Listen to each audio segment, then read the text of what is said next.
Hello दोस्तों, good morning. मैं हूं राहुल और आप देख रहे हैं यूट्यूब चैनल बीएसबी एजुकेशनल अड्डा, जहां पर अभी आपके सारे क्वेश्चंस के हल मिलेंगे। चलिए, आज का जो है 1 जनवरी का दिन है और देखेंगे आज जितने भी मोस्ट इम्पोर्टेंट क्वेश्चन 1 जून और उससे पिछले जितने भी 2 से 3 दिन में हुए घटना हैं इम्पोर्टेंट, उसको देखते हैं। चलिए, तो पहला आज का क्वेश्चन है, हाल ही में किस राज्य के पहले मुख्यमंत्री अजीत जोगी का निधन हो गया है?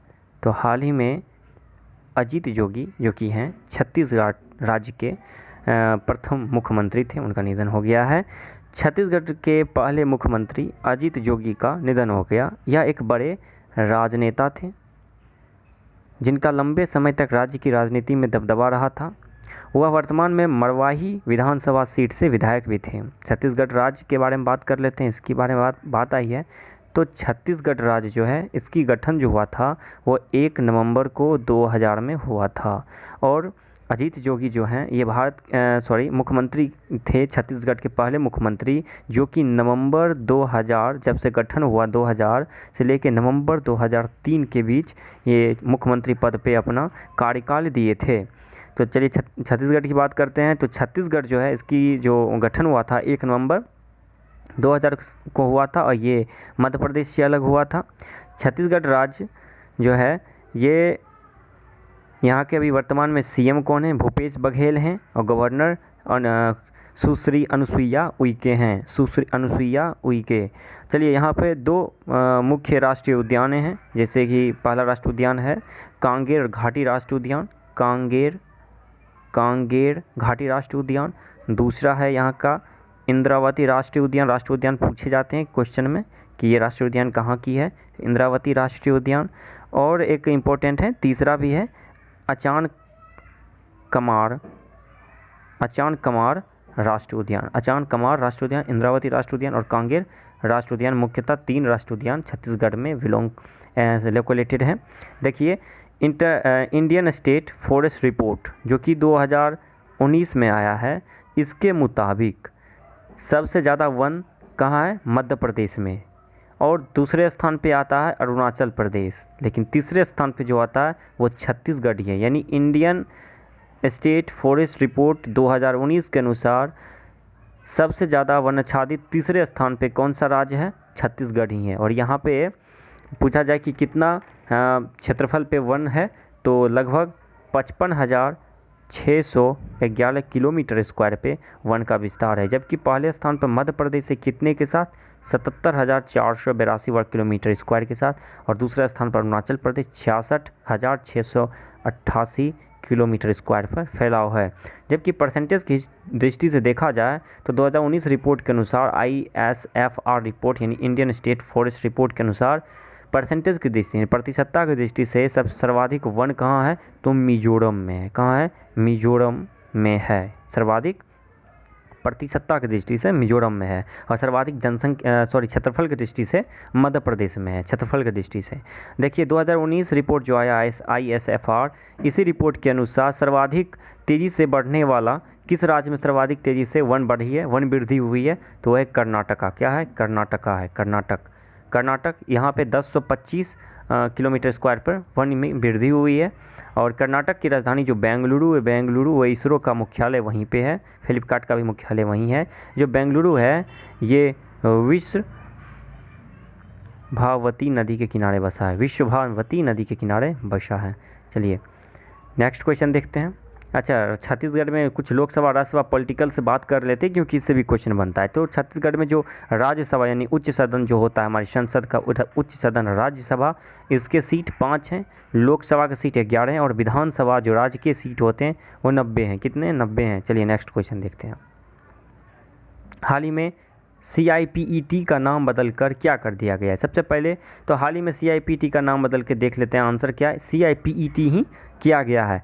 लेकिन समझिए CIPET क्या होता है, और जो कि CIPET ही रह गया नाम बदलने के बाद। तो CIPET का फुल फॉर्म होता है central institute of plastic engineering and technology. और यहाँ जो नाम बदला गया है सब चीज़ वही है, सेंट्रल इंस्टीट्यूट ऑफ प्लास्टिक था यहाँ पे, तो यहाँ हो जाएगा अब पेट्रोकेमिकल्स, इंजीनियरिंग एंड टेक्नोलॉजी, सब चीज़ वही है। यहाँ प्लास्टिक था, पी का अर्थ, अब यहाँ पेट्रोकेमिकल्स कर दिया गया है। तो CIPET जो है, CIPET देखिए ये होता क्या है, तो भारत सरकार के जो रसायन एवं उर्वरक मंत्रालय जो है उसके अधीन CIPET संस्था रहती, राष्ट्रीय संस्था है।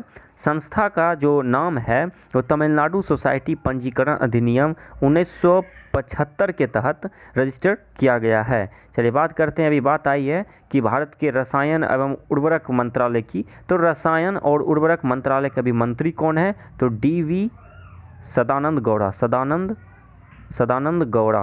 DV सदानंद गौड़ा हैं। चलिए नेक्स्ट क्वेश्चन देखते हैं। हाल ही में वर्ल्ड डाइजेस्टिव हेल्थ डे कब मनाया गया है, तो यह हाल ही में सेलिब्रेट किया गया है, 29 मई को सेलिब्रेट किया गया। हर साल इसे 29 मई को विश्व स्तर पर वर्ल्ड डाइजेस्टिव हेल्थ डे के रूप में मनाया जाता है। और इसे जो मनाता है, कौन मनाता है, तो वर्ल्ड गैस्ट्रोएंट्रोलॉजी ऑर्गेनाइजेशन के द्वारा, WGO के द्वारा इसे सेलिब्रेट किया जाता है, मनाया जाता है। और इसकी जो इस बार की विषय थी, यानी थीम थी बनाने की विषय, वो थी गट माइक्रोबायोमी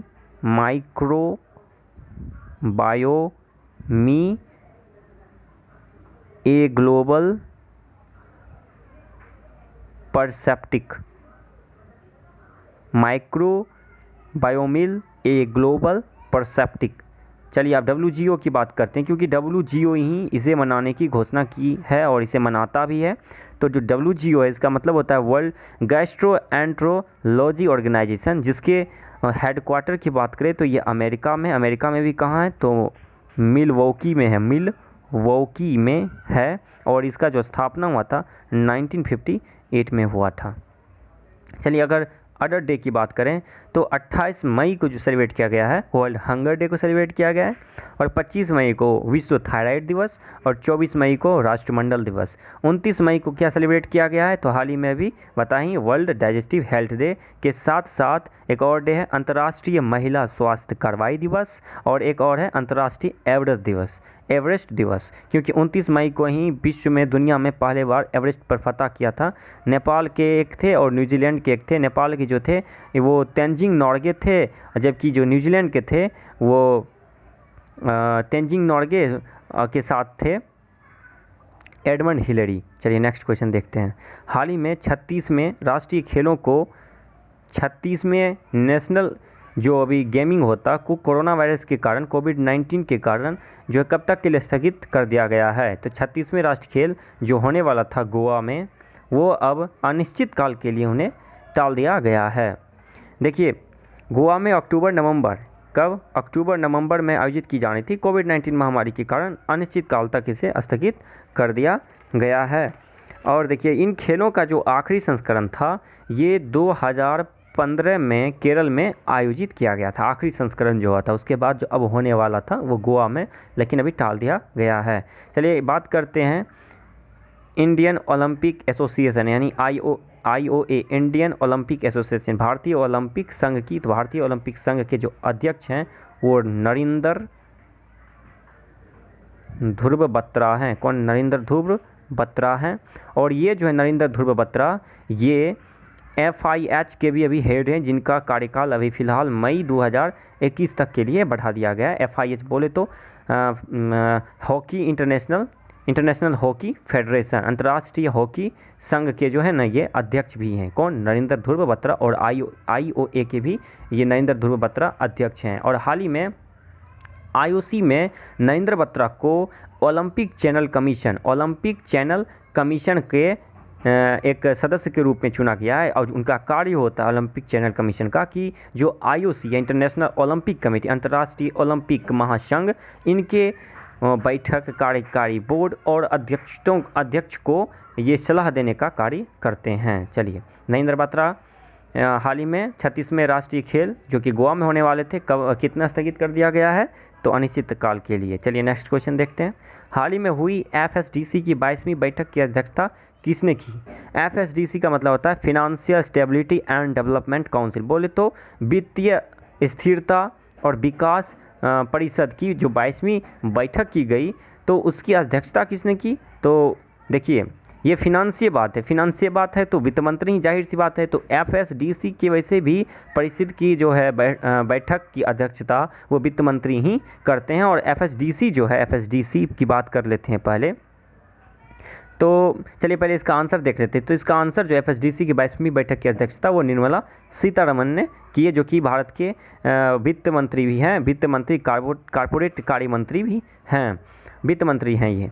चलिए बात करते हैं अब FSDC की। क्या है FSDC? तो FSDC जो है इसका गठन दिसंबर के 2010 में हुआ था और इसकी अध्यक्षता जो है वित्त मंत्री ही करते हैं। और वर्तमान में भी भारत के वित्त मंत्री निर्मला सीतारमन है। केंद्रीय वित्त मंत्री, वित्त और कारपोरेट कार्य मंत्री निर्मला सीतारमन हैं। देखिए वित्त मंत्री करते हैं।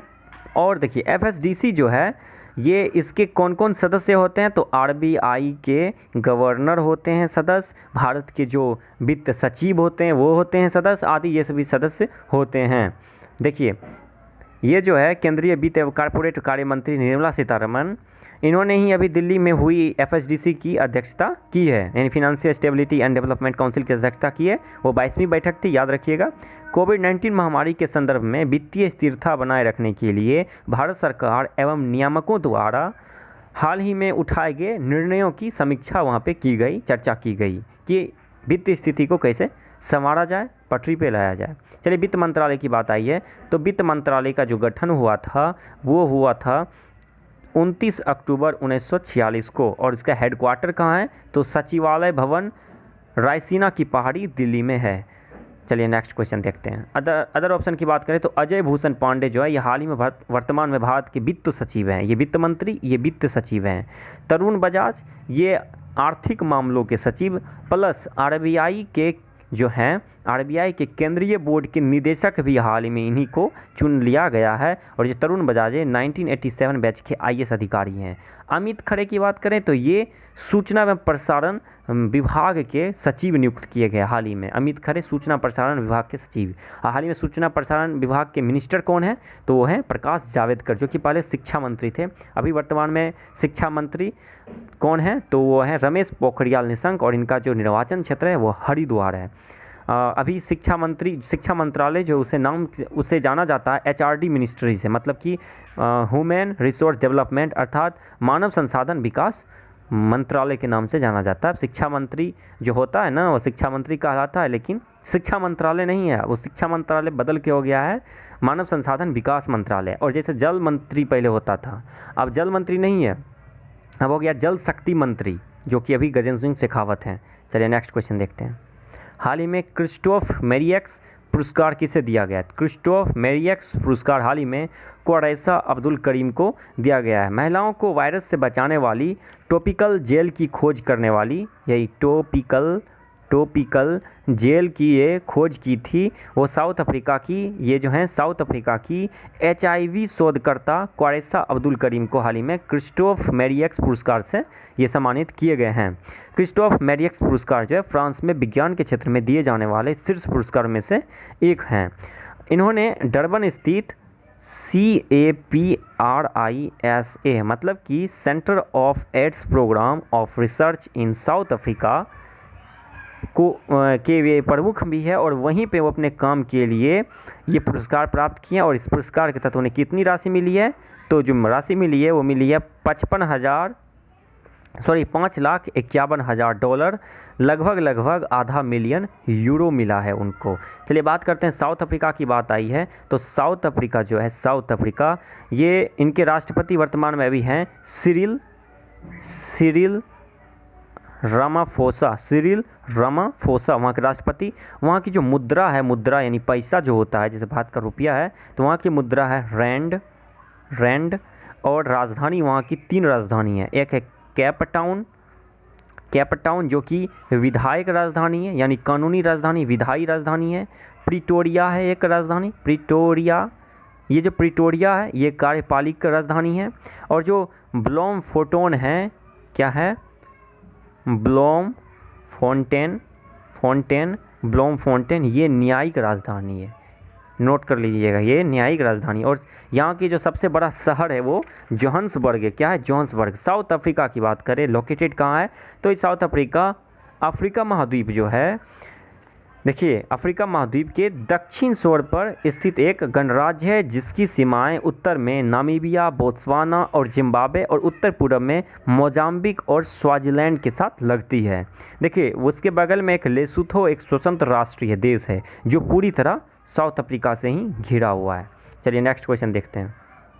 हाल ही में बीसीसीआई ने किस खिलाड़ी को राजीव गांधी खेल रत्न 2020 के लिए नामांकित किया है, यानी चुना है? तो ये हाल ही में रोहित शर्मा को बीसीसीआई के द्वारा ये नामांकित किया गया है, नाम भेजा गया है। रोहित शर्मा जो कि भारत के उप कप्तान हैं, तो उप कप्तान रोहित शर्मा को ये पुरस्कार 2019 आईसीसी वनडे के क्रिकेट ऑफ द ईयर के रूप में तथा उसी वर्ष जो है 2019 में जो वर्ल्ड कप के दौरान ये 5 शतक लगाने वाले जो लगाने का जो अपना दिखाया है, कमाल दिखाया है, उनके लिए उसके लिए जो है रोहित शर्मा को देश के सर्वोच्च खेल सम्मान जो भूतपूर्व प्रधानमंत्री थे राजीव गांधी, उन्हीं के नाम पे ये राजीव गांधी खेल रत्न पुरस्कार की स्थापना हुई थी, जो कि प्रथम बार 1991 से 1992 में दी गई थी। और पहला पुरस्कार राजीव गांधी पाने वाले कौन थे? विश्वनाथन आनंद, जो कि भारत के पहले ग्रैंड मास्टर हैं, वो ही राजीव गांधी खेल रत्न पुरस्कार पाने वाले प्रथम व्यक्ति हैं, प्रथम खिलाड़ी हैं। और हाल ही में 2019 में जो दिया गया था पिछले साल, वो बजरंग पुनिया और दीपा मलिक को दिया गया था। किसको? दीपा मलिक, बजरंग पुनिया। दीपा मलिक जो है ये भारत के पैरा एथलीट हैं और हाल ही में भारतीय पैरालंपिक समिति के भी इन्हें अध्यक्ष चुना गया है और भारत की पहली महिला पैरा एथलीट हुई, जो कि राजीव गांधी खेल रत्न पुरस्कार पाने वाली है, पहली महिला पैरा एथलीट हुई। कौन? दीपा मलिक। ठीक, और देखिए हाल ही में इनको तो नामांकित किया गया राजीव खेल रत्न पुरस्कार। इसके अंतर्गत राजीव खेल रत्न पुरस्कार के अंतर्गत जो है 7.5 लाख रुपया के राशि पुरस्कार दिए जाते हैं। और शिखर धवन, ईशांत शर्मा और दीप्ति शर्मा को जो है अर्जुन पुरस्कार के लिए नामांकित किया गया है। अर्जुन पुरस्कार में 5 लाख रुपया दिया जाता है और ये पुरस्कार की स्थापना 1961 में हुई थी। कब हुई थी? 1961 में हुई थी। चलिए नेक्स्ट क्वेश्चन देखते हैं। अच्छा, बीसीसीआई की बात आई है तो बीसीसीआई की चर्चा कर लेते हैं, इसे रोज़ दिन कर ही रहे हैं। तो the board of cricket control in India, और जो है ये होता है कि भारत में जो क्रिकेट को रेगुलेट करता है वही बीसीसीआई है। इसके जो 39वें अध्यक्ष के रूप में चुने गए हैं, बंगाल टाइगर के नाम से जाने जाते हैं, सौरभ गांगुली, इन्हीं को चुना गया। और सौरभ गांगुली का एक बुक का नाम याद रखिएगा, a century is not enough. और जो है इसके जो सचिव हैं, सचिव वो हमारे होम मिनिस्टर के बेटे हैं। कौन? जय शाह। जय शाह हम इसलिए बोलते हैं क्योंकि इससे नाम याद रहेगा। अभी अमित शाह हमारे होम मिनिस्टर हैं, गृह मंत्री हैं, और उसके ही बेटे हैं जय शाह, वही हैं अभी BCCI board of cricket control in India के सचिव हैं। कौन है? सचिव हैं, बीसीसीआई के सचिव हैं। राजीव गांधी खेल रत्न पुरस्कार की स्थापना जो हुई थी वो 1984 में राजीव गांधी जो हैं हमारे भूतपूर्व प्रधानमंत्री, वो 1984 से 1989 के बीच जो है अपना कार्यकाल दिए थे, प्रधानमंत्री का कार्यकाल यहाँ सेवा दिए थे। और राजीव गांधी खेल रत्न पुरस्कार 1991 से 1992 के बीच में प्रारंभ हुआ है। पहला पुरस्कार किसे दिया गया? विश्वनाथन आनंद। और हाल ही में कौन चुने गए हैं? तो रोहित शर्मा। चलिए, मेरा मोटिव यही रहता है कि बोले तो सब चीज़ याद हो जाए, वीडियो में ही फिर वापस देखना ना पड़े। हाल ही में कौन कैपजेमिनी ग्रुप के नए सीईओ नियुक्त हुए हैं? तो हाल ही में एमान इज्जत को जो है कैपजेमिनी ग्रुप के नए सीईओ, चीफ एग्जीक्यूटिव ऑफिसर के रूप में नियुक्त किया गया है। देखिए, हाल ही में एमान इज्जत को फ्रांसीसी टेक्नोलॉजी के प्रमुख कैपजेमिनी ग्रुप का नया मुख्य सीईओ नियुक्त किया गया है। उन्हें पॉल हैमरलिन के जगह पे नियुक्त किया गया। और ये पॉल हैमरलिन है, ये अब कैपजेमिनी ग्रुप के क्या हो गए? अध्यक्ष। ये थे पहले सीईओ, अब ये हट गए, अब अध्यक्ष हो गए। और जब ये पद खाली हुआ सीईओ, तो एमान इज्जत को नियुक्त कर दिया गया उसके जगह पर। एमान इज्जत की नियुक्ति शेयर धारकों की वार्षिक आम बैठक के अंतर्गत की गई है। देखिए, अदर ऑप्शन की बात करें तो लियो पुरी जो है ये साउथ ईस्ट एशिया के अध्यक्ष नियुक्त किए गए हैं हाल ही में। और थियरी डेलापोर्ट को हाल ही में विप्रो, भारत की दूसरी सबसे बड़ी आईटी कंपनी जो है, सॉफ्टवेयर कंपनी, उसके जो है अभी सीएमडी के रूप में नियुक्त किए हैं, चीफ मैनेजिंग डायरेक्टर के रूप में इसे हाल ही में नियुक्त किया गया है विप्रो के। चलिए, कैपजेमिनी ग्रुप की बात करते हैं। ये तो फ्रांसीसी कंपनी है, टेक्नोलॉजी कंपनी है। तो फ्रांसीसी टेक्नोलॉजी ग्रुप, इसकी स्थापना हुई थी 1967 में और इसका जो हेड क्वार्टर है फ्रांस के पेरिस में है। सुंदरों की नगरी के नाम से जाना जाता है पेरिस को। चलिए, पेरिस सीन नदी के किनारे बसा है। चलिए नेक्स्ट क्वेश्चन।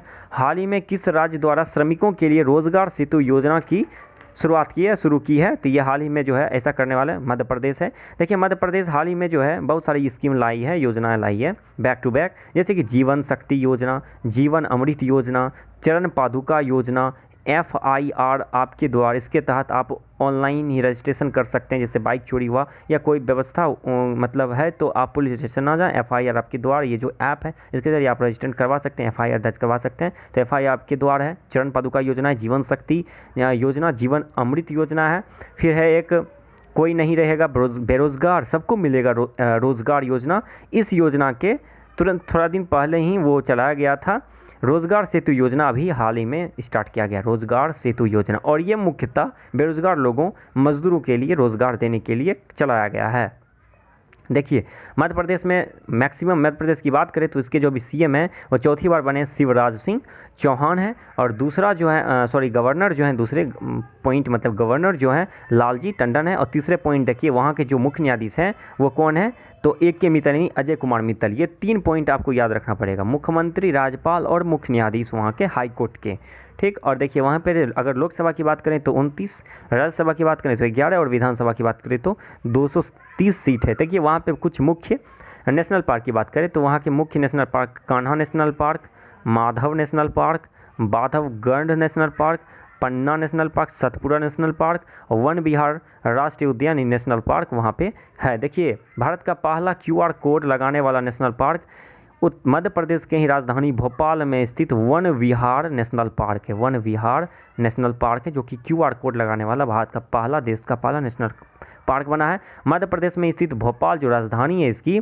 वो जो है ये भोपाल, ये सबसे स्वच्छ राजधानी की सूची में, सबसे स्वच्छ राजधानी की सूची में भी 1 नंबर पे है। और मध्य प्रदेश का जो इंदौर है वो सबसे स्वच्छ शहर के सूची में 1 नंबर पे है। मध्य प्रदेश की बात करें तो मध्य प्रदेश के भोपाल में देश का पहला इलेक्ट्रिक गार्बेज क्लिनिक को स्थापित किया गया है। इलेक्ट्रिक गार्बेज मतलब कि कचरा क्लिनिक को स्थापित किया गया है, जबकि देश का पहला कचरा कैफ़े यानी गार्बेज कैफ़े, जहाँ पे कि कुछ गजरा यानी कचरा देने पे, कचरा 1 किलोग्राम कचरा देने पे वहाँ पे वो नाश्ता दिया जाता है, 2 kg कचरा देने पे वहाँ पे खाना दिया जाता है। तो ये है छत्तीसगढ़ के अंबिकापुर में स्थापित किया गया है भारत देश का पहला कचरा कैफ़े, गार्बेज कैफ़े। और कचरा क्लिनिक कहाँ स्थापित किया गया, इलेक्ट्रिक कचरा क्लिनिक, तो वो भोपाल में स्थापित किया गया है, मध्य प्रदेश की राजधानी भोपाल में। चलिए नेक्स्ट क्वेश्चन, हाल ही में गोवा स्थापना दिवस कब मनाया गया है? तो हाल ही में जो है गोवा स्थापना दिवस 29 मई को सेलिब्रेट किया गया है। कब 30 मई को सेलिब्रेट किया गया है, 30 मई को सेलिब्रेट किया गया है। देखिए गोवा स्थापना दिवस तो 30 मई को सेलिब्रेट किया गया है क्योंकि 30 मई 1987 को गोवा को पूर्ण राज्य का दर्जा प्राप्त हुआ था। कब? 30 मई 1987 को पूर्ण राज्य का दर्जा प्राप्त हुआ। देखिए 1947 की आज़ादी के बाद से भारत तो आज़ाद हुआ, लेकिन गोवा और दमन और दीव जो है, द्वीप जो है, भारत के द्वीप दमन और दीव और गोवा, ये दोनों जो है 14 साल तक यानी आज़ादी के 14 साल तक भी पुर्तगाली के अंदर थे, शासन के अंतर्गत थे, वहाँ पुर्तगाली शासन कर रहे थे। लेकिन 19 दिसंबर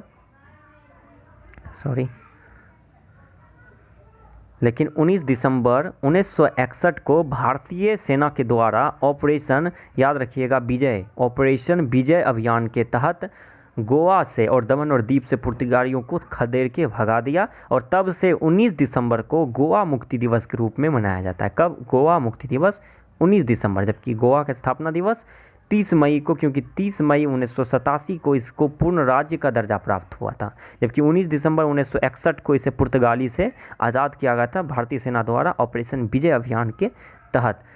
किस किस को? तो गोवा को और दमन और दीव को आज़ाद किया गया था। तो चलिए आज इतना ही, अब मिलते हैं नेक्स्ट वीडियो में।